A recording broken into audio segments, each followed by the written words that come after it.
6 jours avant la Pâque, Jésus vint à Béthanie, où était Lazare qu'il avait réveillé d'entre les morts. Là, on donna un dîner pour lui. Marthe servait, et Lazare était l'un de ceux qui étaient à table avec lui. Marie, donc, prit une livre d'un parfum de nard pur de grand prix, en répandit sur les pieds de Jésus, et lui essuya les pieds avec ses cheveux. La maison fut remplie de l'odeur du parfum. Un de ses disciples, Judas Iscariote, celui qui allait le livrer, dit alors : « Pourquoi n'a-t-on pas vendu ce parfum 300 deniers pour les donner aux pauvres ?»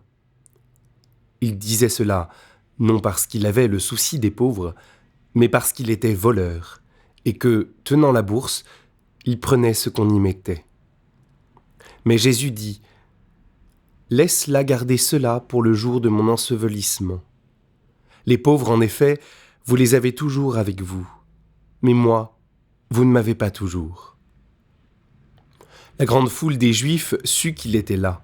Ils vinrent, non pas seulement à cause de Jésus, mais aussi pour voir Lazare qui l'avait réveillé d'entre les morts.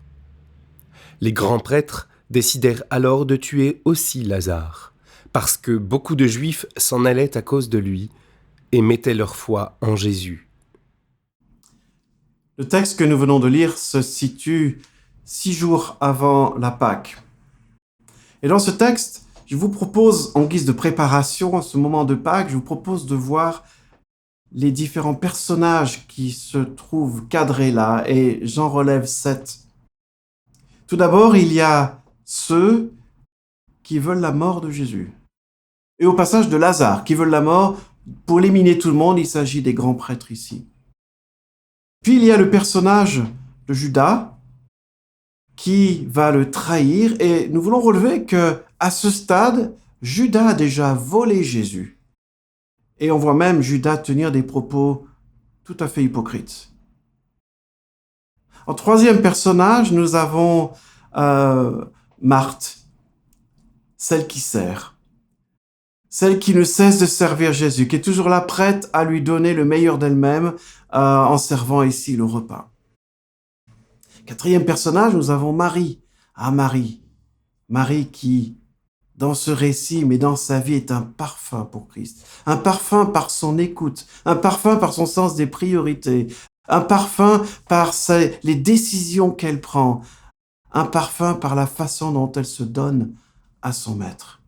Après, nous avons comme personnage Lazare. Lazare qui est là et qui s'avère être finalement quelqu'un qui incarne l'espérance de la résurrection, puisque Jésus l'a ramené à la vie quelques jours avant. Et puis, nous avons les pauvres qui sont absents, mais présents parce qu'on en parle et dont on pourrait peut-être ne pas comprendre le propos de Jésus. Jésus n'est pas en train de dire que les pauvres ne comptent pas. Au contraire, on voit très bien à quel point il va y apporter une attention particulière dans tout le long de son ministère, en cherchant à être pour eux un bienfait. Et puis il y a évidemment le personnage central. Le personnage central qui est Jésus. Et nous voulons peut-être relever que Jésus, ici, bien, va se faire pauvre. Il va se faire pauvre afin de nous enrichir.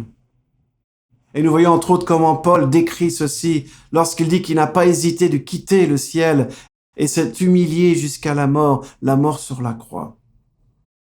Nous voyons Jésus qui va porter l'espérance du monde et en particulier l'espérance de la résurrection, dont Paul dira que si nous ne croyons pas qu'il est ressuscité, alors notre foi est vaine. Et si c'est dans cette vie seulement que nous portons notre espérance, eh bien, tout cela est vain. Jésus qui sera ce parfum dont l'apôtre Paul nous dit que son sacrifice et son offrande est un parfum de bonne odeur à Dieu. Alors au moment où nous nous préparons à vivre Vendredi Saint et le dimanche de Pâques, nous pourrions voir les choses ainsi. Nos vies, la vie du monde qui nous environne, d'un monde de haine, d'un monde d'hypocrisie, d'un monde de vol, un monde de trahison.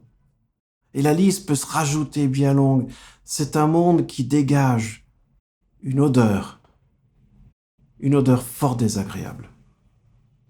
Mais Jésus-Christ, à l'approche de la Pâque, va être celui qui va donner et répandre un parfum qui va faire toute la différence, un parfum qui peut venir transformer nos vies et ce monde.